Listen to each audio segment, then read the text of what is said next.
제가 그 설교를 이제 벤치 청년부에서 한 달 했으면 좋겠다 하셔가지고 설교를 하게 됐을 때 제일 고민했던 게 이 의자였어요. 써니 목사님하고 요한 목사님은 항상 의자에 앉아서 설교하시는데 의자에 안 앉자니 뭔가 나만 안 앉는 것 같고 또 앉자니 제가 의자에 앉아서 설교를 해본 적이 보통은 없지 않습니까?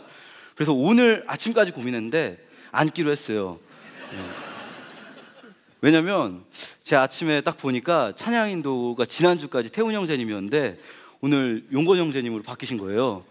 제가 내려가고 나면 이제 용건 형제님 올라오셔야 되는데 이 그 가시적인 그 키 차이가 혹시 당황하실까봐 혹시 바닥에 뭐 발판이 빠졌나 이렇게 생각하실까봐 결코 제가 키가 작은 게 아니라 앉아 있어서 차이가 나 보이는 것일 뿐이라는 걸 이렇게 어필하기 위해서 자리에 앉았습니다.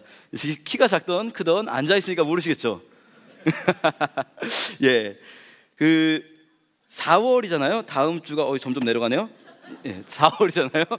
다음 주 모레가 식목일입니다. 그래서 이제 나무에 관련해서 성경에 나오는 나무들을 가지고 좀 함께 말씀을 나눴으면 좋겠다는 생각을 하고 제목을 뭐라고 지을까 써니 목사님께 여쭤봤어요. 목사님 제목 어떻게 지으면 좋을까요? 한 달 동안 그랬더니 써니 목사님이 그 특유의 표정 아시죠? 제목은 크리에이티브하면서 독창적이고 내용을 전달할 수 있으면서 들었을 때 빵 터질 만큼 웃겨야 돼.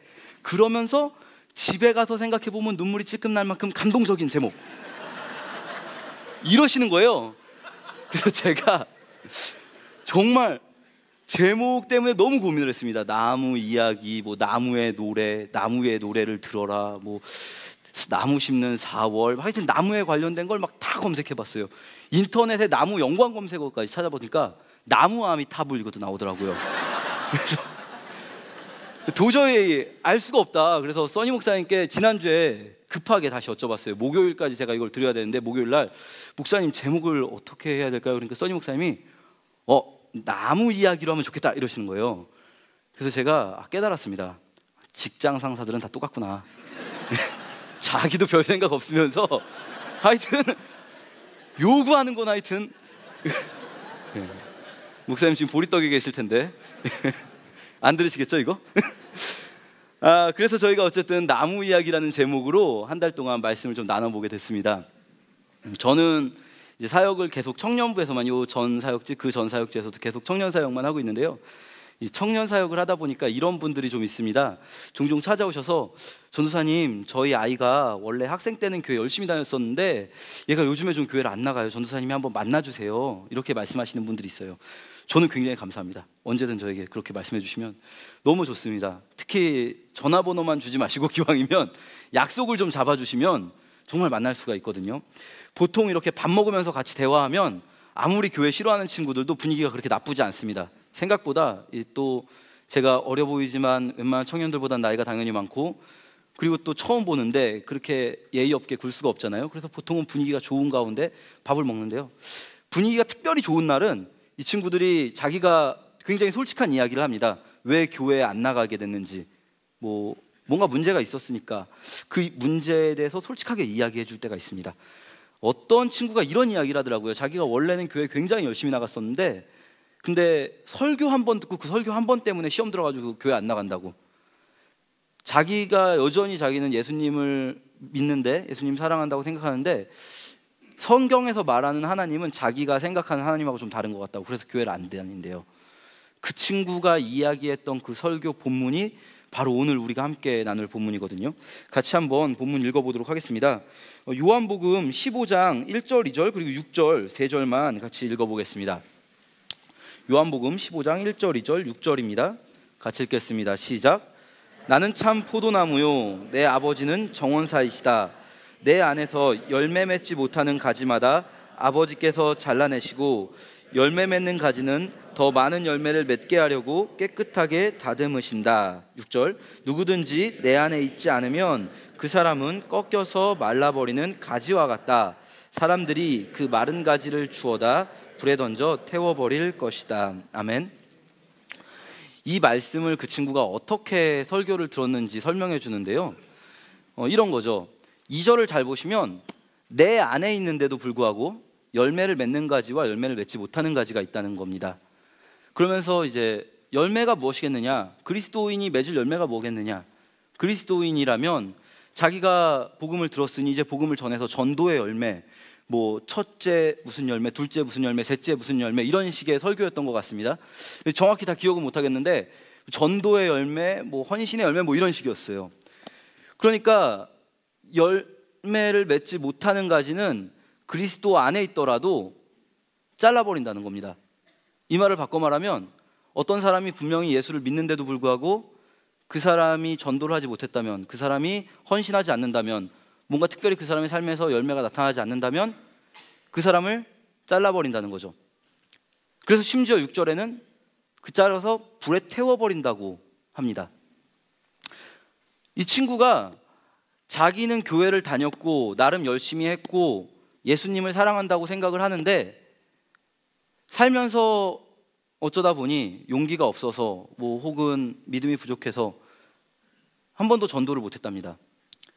그리고 이 말씀을 보니까 자기는 잘라지는 나뭇가지라는 거예요. 포도나뭇가지인데 자기가 잘라진다는 거죠. 이 말씀을 보니까 이거 부정할 수가 없는 거죠. 그래가지고 자기는 너무 화가 났대요. 이 성경이 말하는 하나님은 내가 믿는 하나님이 아닌 것 같다. 그래서 교회를 안 나가기 시작했답니다. 여러분 어떠십니까? 공감 안 되시나요? 저는 이 말을 들었을 때 굉장히 공감이 됐어요. 사실 뭔가 이상한데? 내가 생각해도 내가 알고 있던 하나님과 뭔가 다른 것 같은데 이 말씀은 분명히 내 안에 있는데 열매를 못 맺는 가지는 잘라버린다고 하시니 왜 이런 걸까?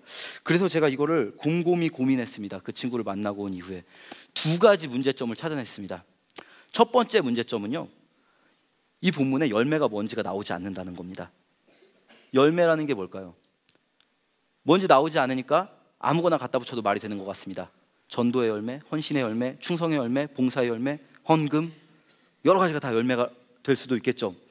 하지만 이 본문은 어떤 문맥 속에 있느냐면 요한복음 13장부터 요한복음 18장까지 한 편의 설교입니다. 여러분이 성경책을 예수님 말씀은 빨간 글씨로 된 성경책을 쫘라락 돌려보시면 13장부터 18장까지는 쫙 빨간색이에요.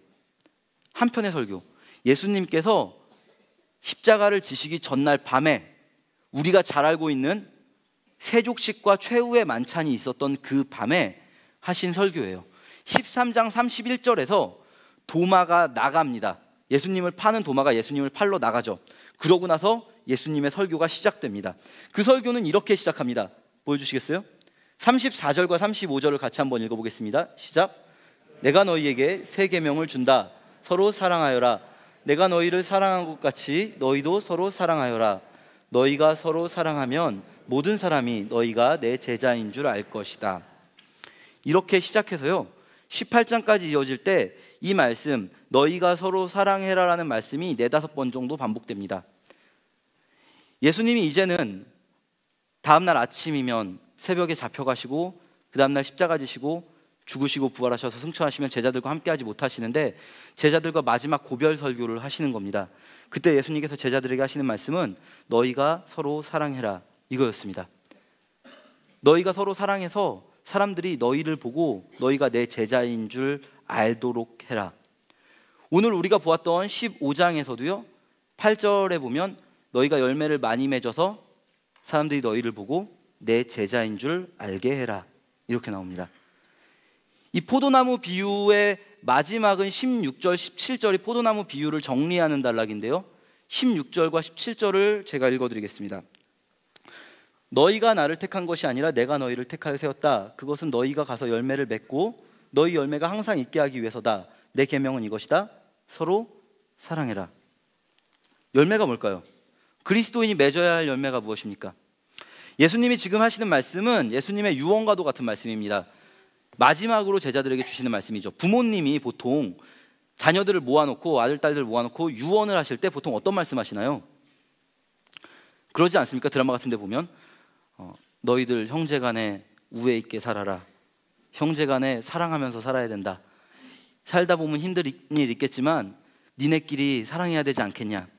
딱 이 상황입니다. 예수님께서 15장 19절부터는 무슨 말씀하시냐면 세상이 너희를 미워하거든 이상히 여기지 말라. 세상이 너희를 미워하기 전에 나를 먼저 미워하였음이니라. 고난이 올 것을 말씀하십니다. 고난이 올 거고 어려움이 올 거다. 세상 사람들이 너희를 미워할 거다. 그렇지만 너희는 서로 사랑해라.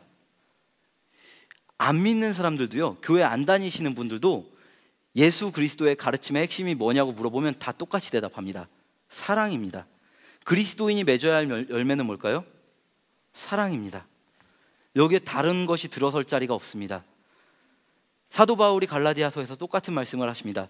오직 성령의 열매는 무엇입니까? 사랑과 희락과 화평과 오래 참음과 자비와 양선과 충성과 온유와 절제니 이 같은 것을 금지할 법이 없느니라 말씀하실 때에 이 고대 그리스어에서는 그리고 이렇게 연결될 때 맨 앞에 있는 것이 핵심입니다. 제일 앞에 뭐가 있습니까? 오직 성령의 열매는 사랑입니다. 첫 번째 포인트는 이거였습니다. 이 청년이 화가 날 수밖에 없었던 건 예수님께서 말씀하시는 열매는 지금 사랑인데 그 사랑은 어떤 다른 것이 아니라 너희가 서로 사랑하여서 사람들이 너희를 보고 내 제자인 줄 알리라 한 이 말씀에 담겨있는 사랑인데 다른 걸 막 갖다 거기다 붙이면 굉장히 우리를 공격하는 말씀이 될 수 있습니다. 이게 첫 번째 포인트가 그렇게 해결이 됐는데 여전히 궁금증이 남아 있습니다. 뭐냐면 2절 다시 한번 띄워주시겠어요? 오늘 본문에 사랑하신단 말이죠. 내 안에 있어라, 내 사랑 안에 거해라 9절에 이렇게 말씀하시는데, 그런데 주님이 나를 사랑하시는데 내가 사랑의 열매를 맺지 못하면 그러면 나를 잘라버리신다는 거예요. 그렇죠? 영어로도 동일합니다. He cuts off. 그는 잘라낼 것이다. 잘라낸다. Every branch in me. 내 안에 있는 가지들을, 내 안에 있는데도 불구하고 열매가 없으면 컷오프 해버린다는 겁니다. 잘라버린다는 겁니다. 이게 여전히 해결되지 않아서 제가 이게 도대체 무슨 말씀일까 궁금했습니다. 이런 그림이 있더라고요. 인터넷을 찾아보니까 어린이들에게 설교할 때 이렇게 쓰라고 만들어 놓은 PPT 자료인데요, 농부가 가지치기를 하는 거죠. 열매가 없는 가지를 포도나무에서. 왜 그러냐면 가지치기를 해야 열매가 있는 가지들이 열매를 더 잘 맺을 수 있기 때문이랍니다. 그러니까 가지치기는 농부가 하는 사랑의 행동이라고 합니다. 열매를 많이 맺는 가지 입장에서는 이보다 더 좋은 일이 있을까요? 그런데 여러분, 우리가 만약에 내가 열매를 못 맺는 가지라고 한번 생각해 보세요. 잘려나가는 가지 입장에서 가지치기 당하는 가지라고 생각해 봅시다. 나는 예수님 안에 있고 나는 포도나무에 붙어 있는데, 열심히 포도나무에 붙어 있었는데 열매가 없다고 잘라버린다는 거예요, 나를.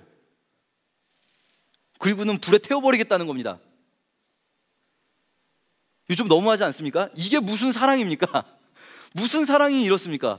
아니, 무슨 사랑한다고 해놓고서는 사랑하긴 하는데 근데 네가 내 말대로 안 하면은 너를 잘라버릴 거야. 그리고 널 불에 태워버릴 거야. 말이 좀 이상하지 않습니까? 뒤에 문맥을 더 살펴보면요, 3절부터 한번 보여주시겠어요? 2절만 보면 열매를 맺는 것이 내 안에 있는 것보다 더 중요한 겁니다. 예수 그리스도 안에 있는 것보다 열매를 맺는 게 더 중요합니다. 왜냐하면 예수 안에 있더라도 열매를 맺지 못하면 잘라버릴 거니까요. 그러면 뒤에 이어지는 문맥에 이렇게 나와야 자연스럽습니다. 열매를 맺어라. 이렇게 말해야 자연스러울 겁니다. 그런데 4절에 뭐라고 하십니까? 내 안에 있어라. 4절과 5절은 명백하게 내 안에 있으면 열매를 당연히 맺는다는 식으로 말씀하십니다. 내 안에 있는 게 핵심이라고. 2절에선 내 안에 있어도 잘라버리겠다고 해놓고서는. 6절은 더 이상합니다. 6절을 보시면, 6절 보여주시겠어요? 예. 불에 태우는 가지는 2절에서 말했던 내 안에 있지만 열매가 없어서 잘라버린 커트 오프된 가지가 아닙니다. 불에 태우는 가지는 어떤 가지일까요? 내 안에 있지 않은 가지입니다. 내 안에 있지 않은 가지, 내 사랑 안에 있지 않은 가지, 예수님의 사랑을 모르는 사람, 그 사람을, 그것도 예수님이 잘라버리는 게 아니라 자기가 그 사랑을 공급받지 못해서 양분이 없어서 말라버리고, 그리고 말라버린 이 가지를 농부가 불에 태우는 게 아니라 사람들이 와서 그 가지를 가져다가 불에 태웁니다. 그리스도의 사랑을 공급받지 못한 사람은 심령이, 마음이, 영혼이 메마르기 시작해서 하나님이 그를 버리시는 게 아니라 세상의 어떤 사람들이 그를 데려다가 세상이라는 불구덩이에 집어넣습니다. 우리가 궁금한 건 이겁니다. 2절에서 그러면 내 안에 있는데 열매가 없다는 이유로 잘려버린 가지, 컷오프된 그 가지는 어떻게 됐을까요? 탈당해가지고 무소속으로 출마할까요? 이 컷오프된 가지, 아무리 생각해도 2절이 수상하다는 생각이 들었습니다. 제가 이거를 정말 간절한 마음으로 찾아봤습니다. 15장 2절. 왜냐? 이 친구한테 해주고 싶었거든요. 이게 도대체 무슨 말인지. 그래서 15장 2절을 제가 얼마나 집요한 인간이냐면 이렇게 찾아봤습니다. 다음 페이지 보여주시겠어요? 영어를 찾아봐도 이해가 안 돼서 성경이 원래 기록된 언어인 고대 헬라어, 그리스어를 찾아봤습니다. 이렇게 생겼습니다. 저도 뭔지 모르겠습니다. 사전 찾아가면서 이해하려고 노력했는데, 모든 가지들,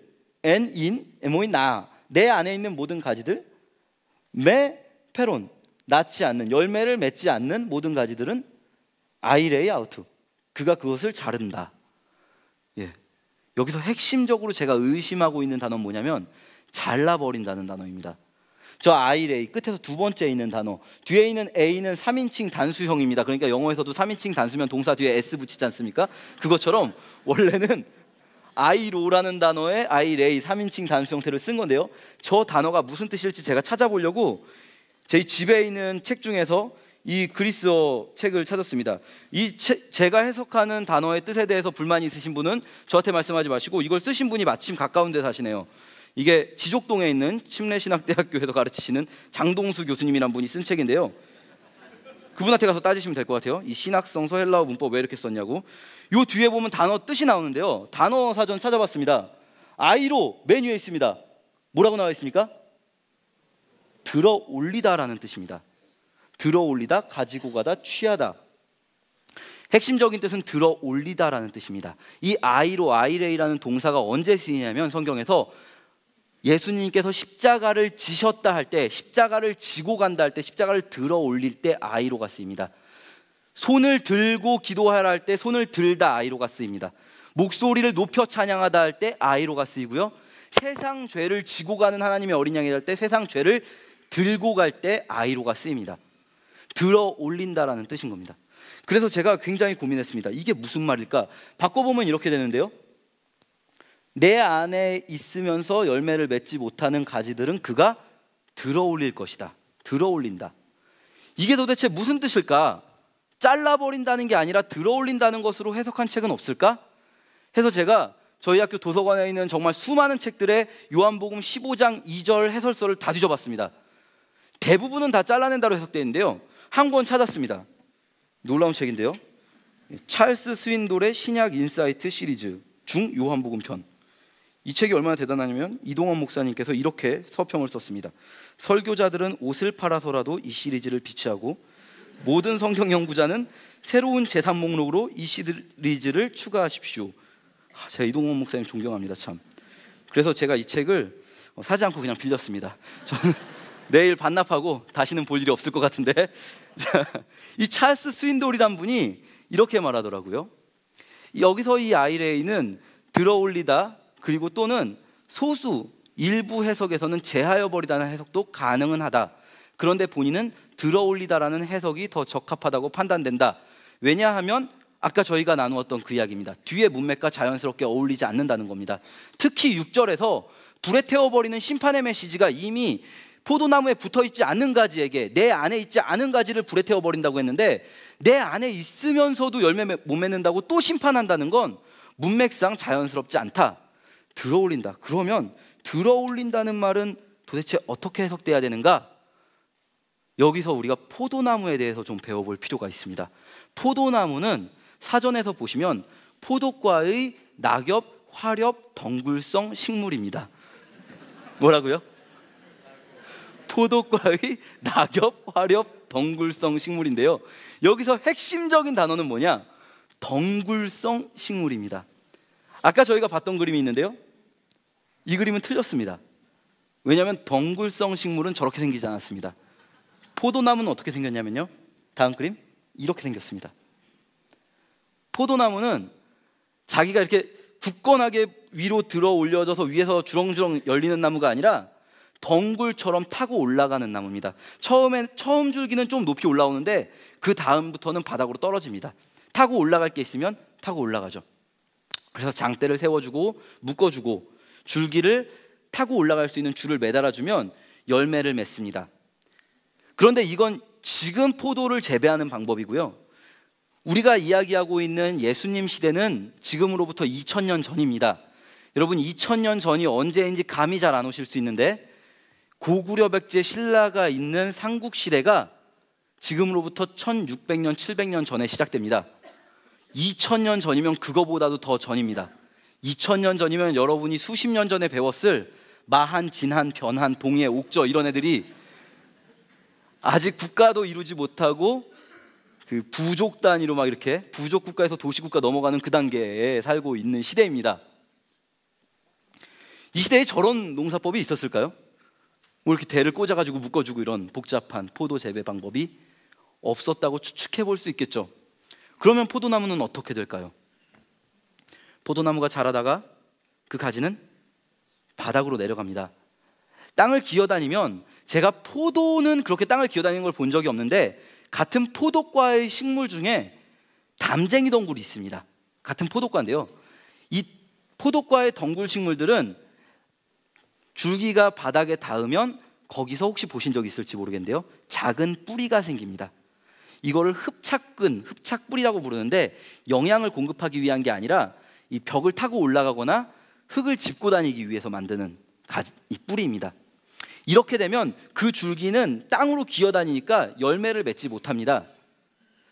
그러면 2000년 전의 농부들은 이 줄기를 어떻게 했을까요? 열매를 못 맺네? 잘라야지. 이렇게 팍 잘라버리면 이 사람은 포도 농사하다가 망할 수 있습니다. 어떻게 할까요? 들어 올리는 겁니다. 그래서 돌에 괴주거나 뭐 다른 데 묶어주거나 나무 같은 데 얹어놓거나 그러겠죠. 그러면 포도나무가 열매를 맺을 수 있게 되고, 열매를 맺는 나무는 더 많은 열매, 더 좋은 열매를 맺게 하기 위해서 깨끗하게 해주신다는 거죠. 이 찰스 스윈돌이 정말 저는 너무 감사합니다. 우리는 우리의 시선이 땅에 고정되어 있고 우리가 이 땅의 것들에 붙어서 살기 때문에 가끔 우리가 예수님 안에 있지만 열매를 맺지 못할 때가 있습니다. 세상의 욕심, 이기심, 걱정들, 이런 것들이 우리가 우리 이웃들을 향해서 사랑의 열매를 맺는 것을 방해할 수 있습니다. 그러면 주님이 와서 이놈하고 잘라버리실까요?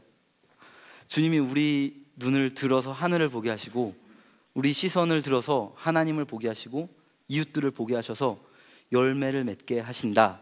이렇게 찰스 스윈돌 목사님이 글을 써놓으셨더라고요. 이게 물론 다수의 해석은 아니기 때문에 이게 정답이라고 제가 말씀드리기는 조금 어렵습니다만, 저희가 아까 보았듯이 이 편이 좀 더 문맥에 자연스럽게 어울리지 않겠습니까? 우리도 그럴 수 있습니다. 우리도 예수님을 분명히 믿고 살고 있는데 사랑의 열매를 맺는 건 쉬운 일은 아닙니다. 안성기 씨가 지금 유니세프로 전화하세요. 한 달에 3만 원이면 이 아이를 구할 수 있습니다.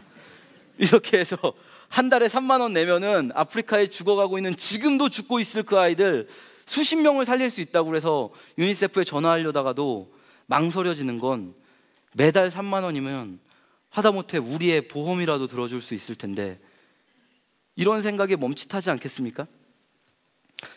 이게 사실 다른 사람 이야기가 아니고 제 이야기인데요, 제가 굉장히 괴로웠습니다. 제가 결혼 전에는 자유로웠습니다. 물질로부터 완전 자유로웠습니다. 가난했지만 전혀 거칠 게 없습니다. 결혼 전에는. 다들 경험해 보셔서 아시지 않으시겠습니까? 말이 꼬이네요. 제가 그만큼 지금의 마음이 어려운가 봐요. 결혼을 하고 아이를 낳으니까요, 아이가 더군다나 쌍둥이입니다. 저희 아이가. 그러니까 이 물질적인 문제들이 정말 현실로 다가오는 겁니다. 제가 그래서 몇 년 동안 후원했던, 그 한 달에 3만 원씩 후원했었던 그 어린이 봉사 이 선교 단체에 전화를 했습니다. 그래서 후원을 그만두려고 한다고 전화를 하는데, 이 전화하기 전에도 정말 수도 없이 많이 생각했습니다. 전화해서 회원 번호 몇 번인데요, 후원 중단하려고요. 그러니까 계좌이체 딱 중단하고 끝났는데요. 저를 정말 힘들게 했던 건 뭐냐면, 내가 뭐 지금 당장 형편이 어려우니까 못하지만 나중에 꼭 다시 해야지 이렇게 생각하면 되는데, 주님이 나를 어떻게 생각하실까? 과연 이게 주님 보시기에 어떨까 하는 생각을 하니까 너무 마음이 어려운 거예요.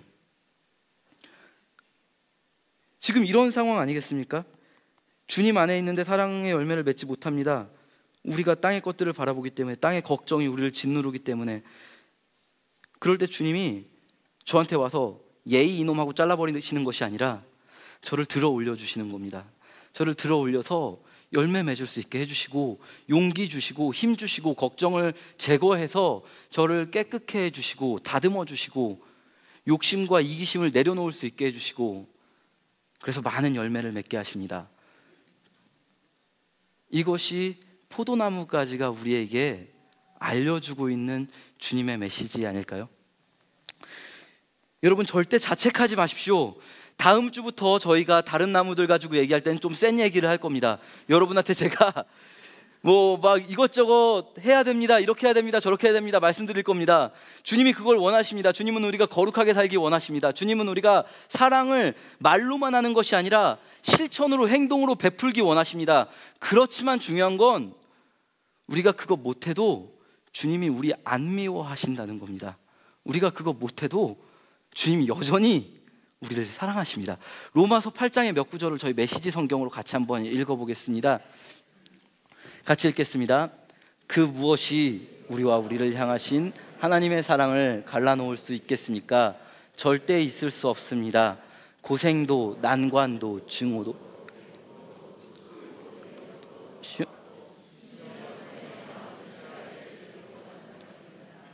나는 확신합니다. 그 무엇도, 절대적으로 그 무엇도 우리를 하나님의 사랑에서 할 수 없습니다.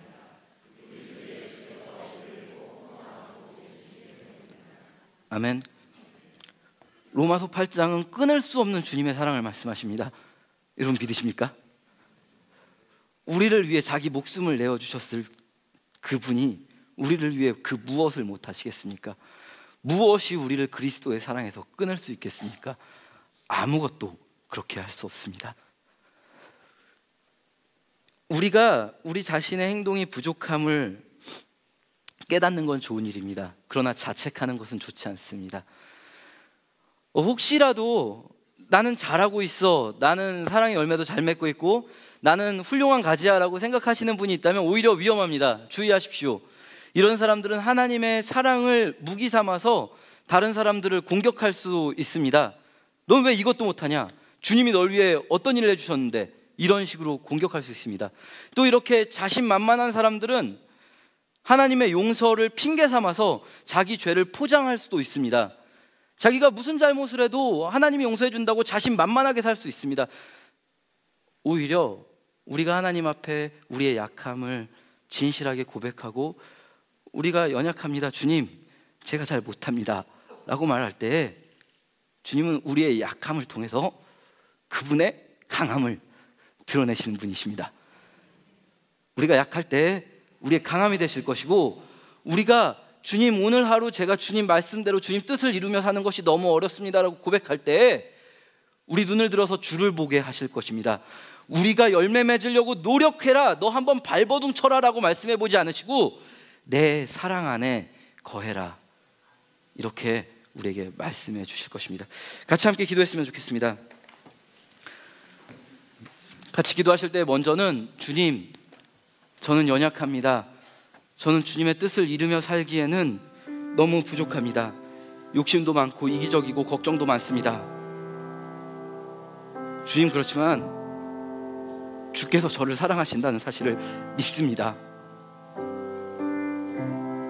주님, 제가 약할 때 저의 강함이 되셔서 제가 노력해도 맺을 수 없는 그 사랑의 열매 주님께서 저를 통해 맺어주세요. 주님, 이번 한 주간 그 주님의 사랑에 푹 젖는 그런 한 주 되게 해주세요. 우리 함께 계속 기도하시겠습니다.